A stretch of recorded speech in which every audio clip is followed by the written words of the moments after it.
May 30th, 2021, the day of the 105th running of the Indy 500. Legend Helio Castroneves crosses the finish line to achieve his fourth Indy 500 victory and ties the record for most with Rick Mears, Al Unser, and AJ Foyt. The crowd went wild and he did his signature Spider-Man climb up the fence, but something was different this time. In the past three wins, they came at Penske, but this time he drove a different, more pink car. That car belonged to Meyer Shank Racing, a relatively new team to Indy, but this was their first ever win in the series, and it came at the biggest stage of all. But how did this happen? Meet Mike Shank, but not in 2021, in 1989. Shank was actually a racing driver himself, but despite the traditional rich upbringing we see in motorsports today, he didn't follow that formula. Michael Shank Racing, the team, was born in 1989 as a result of hard work from an HVAC company to fuel the funds that a racing team required. Mike Shank himself had the dreams of one day driving in the Indy 500, and this was the best way to get there. His own team, his own driving ability, and pure hard work. He put his time into the HVAC company and put his profits into the racing, and preparing his own race car. After time of doing this, he gained a pretty solid reputation as a mechanic and had others dropping off their race cars to him.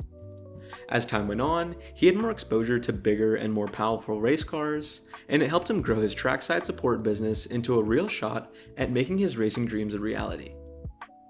Shank found success driving in Formula 4 2000 and Sports 2000, and made it to the Toyota Atlantic Championship, and began running cars for other drivers as well. From there, the blueprint for Michael Shank Racing, or MSR, was born. Before completely retiring from racing itself and focusing on the team though, Shank did end up getting one appearance in IndyCar, albeit not the 500. The 1997 Las Vegas 500K was the final race of the season, and Mike Shank got his chance to drive for Nienhuis Motorsports, and he finished a respectable 16th of 31 finishers.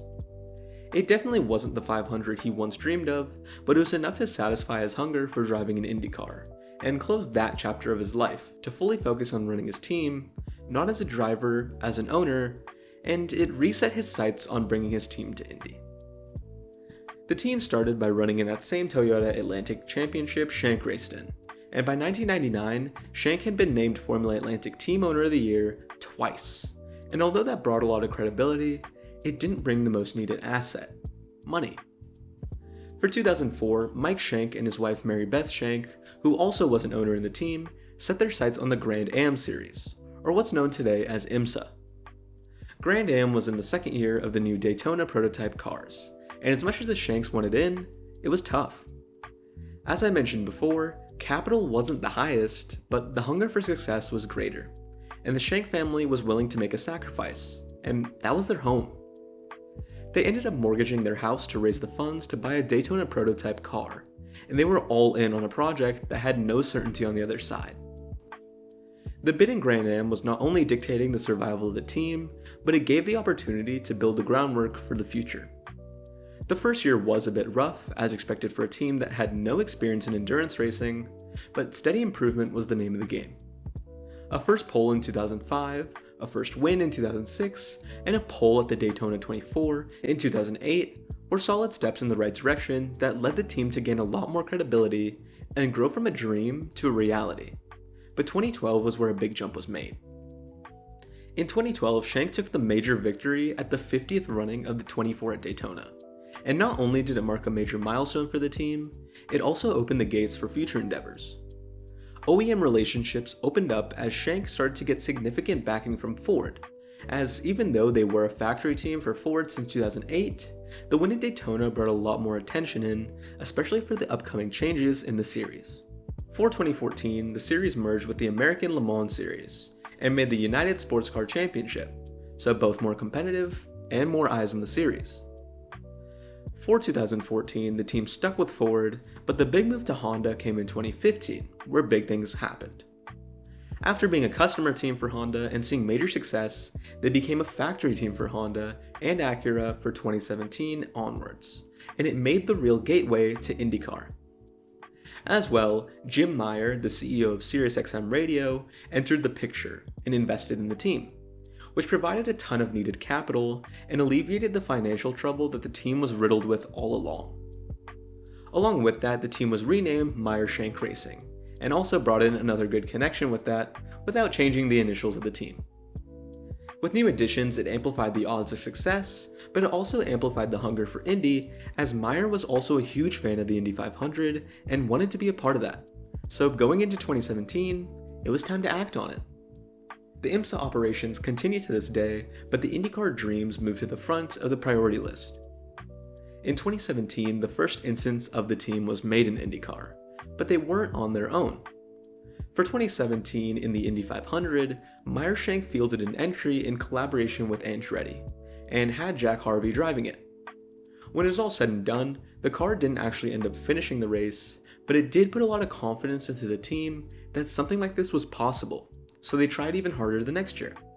For 2018 and 19, Meyer Shank partnered with Schmidt-Peterson Racing, and ran more than just the 500 with Jack Harvey.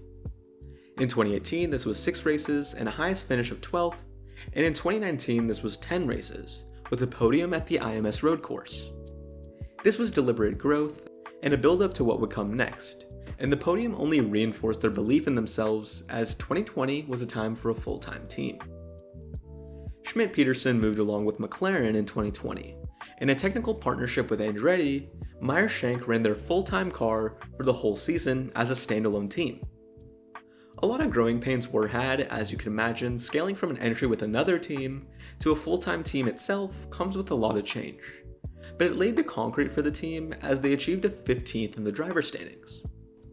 Now going into 2021, it was only their second year on the grid full-time, but they did still want to scale up. In October of 2020, through a connection of Jim Meyer, the team gained significant financial backing from Liberty Media, the company that owns F1. It was a minor equity investment, and it's important to note here that this had nothing to do with the team bridging to F1. It was simply to support MSR in Indy and grow in American motorsports. Meyer Shank wanted to make a splash with a part-time entry in 2021, and they made a shot-in-the-dark attempt to go after one of the biggest names in the sport, Helio Castroneves. To put it in perspective, Castroneves had spent 20 years at Penske, saying that when Castroneves started IndyCar, it was 3 years before Shank had even entered Grand Am. Castroneves also had 3 Indy 500 wins, but Penske had effectively moved on from him in 2017, and he did have a few Indy appearances from there, and was running in sports cars, but he hadn't won the Indy 500 since 2009. So, Meyer Shank, the team that was going into their second ever season of being a team, approached Castroneves with an opportunity for that part-time ride, and most importantly, that was with the Indy 500. The weight of the race for both parties was just crazy. Castroneves had a chance to get his 4th Indy 500 win, and Meyer Shank had an opportunity to fulfill their goal that they started working for, by sacrificing everything 20 years prior. Come race time, Castroneves was not necessarily on people's radar to win. As a matter of fact, when going back to see the odds, he was the 18th most likely driver to win, and a large reason for that was the team he was driving for. Regardless, he qualified 8th and exceeded expectations by doing so, but that still never put a win on the radar in people's eyes. The race began, and after the first cautions and pit stops, Castroneves made his way up to 7th, and after another round of stops and a caution, Castroneves found himself up in 2nd, and the dream of a win really became realistic. The final round of pit stops occurred on lap 170, and Castroneves found himself in 1st, but Alex Palou was fast. Really fast. Shortly after obtaining the lead, Castroneves was passed by Alex Palou, and it looked pretty bleak. For 28 of the 30 remaining laps, Palou was the one in control, not wavering, and looked unstoppable. Until he wasn't. In a race with 35 lead changes and 361 overtakes, with 2 laps remaining, Castroneves went for a pass on Palou on the main straight, and he went into turn 1 with the lead.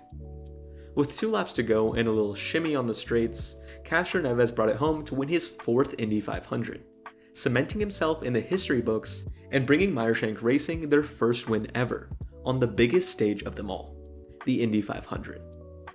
He climbed the fence and the team joined as they just won the biggest race in all of motorsport, all off of a pipe dream. 20 years prior, Mike and Mary Beth Shank mortgaged their home to buy their first ever race car, and they never gave up and turned their dream into a reality. In a series where it's been dominated by Penske, Andretti, and Ganassi, teams with decades of experience and hundreds of millions of dollars, they've just been beaten by an inexperienced, recently funded team, showing the biggest prize does not always fall in the hands of the biggest name. As time has gone on, MSR has only grown as an organization since then. In 2022, they expanded to 2 full-time cars with Helio Castroneves and Simon Pagenaud, and in 2024 they brought in Felix Rosenqvist and Marcus Armstrong in 2025, whilst fielding a 3rd car for the 500 only, belonging to Castroneves, who's also now a part owner of the team as of 2023. They're also going to be expanding to a 3rd full-time entry soon, with the Honda OEM charter being in collaboration with the team, all stemming from that connection back in IMSA. Speaking of IMSA, they've also stayed successful there as they won the 2023 Daytona 24 again.